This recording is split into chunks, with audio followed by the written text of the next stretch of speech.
Perasaan semestinya gembira dan bangga untuk mak ayah sebab dah sampai ke tahap ini. Sebab bukan mudah nak dapat ijazah. Saya bangga sebab dapat membanggakan mak ayah saya.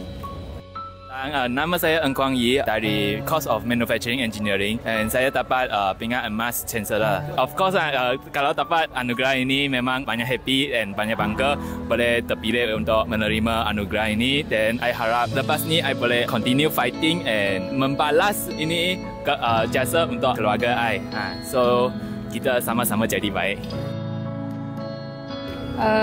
Right now I actually feel so happy because I'm the first graduate here in my family, and along with me my brother is also going to graduate next week, so it's a very nice feeling for me and my family, and yeah, that's all. Nama saya Ahmad Aiman bin Ahmad Asri, berupa dapat ijazah sarjana muda mekatronik. Rasa sangat happy lah sebab dah habis belajar selama 6 tahun, diploma pun kat sini juga. So happy lah. Para siswa Zah yang dikasihi, walaupun senang atau susah, ada satu kumpulan yang tidak harus anda lupakan.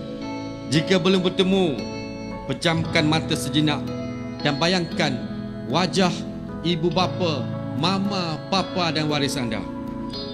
Ingat kembali momen-momen anda menerima berita diterima masuk ke UNIMEP.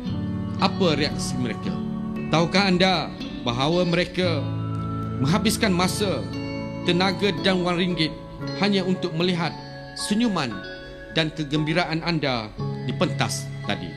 Sebagai tanda penghargaan dan terima kasih atas segala pengorbanan mereka, marilah kita sama-sama memberikan tepukan yang paling gemuruh buat ibu bapa dan waris kita. I would like to thank my parents for actually believing in me when it comes to engineering, because I've always been a biology student. And I would also like to thank all my lecturers, especially like Dr. Hafiza and Dr. Mismi and so on, because without them I think I wouldn't have done my engineering. So yeah.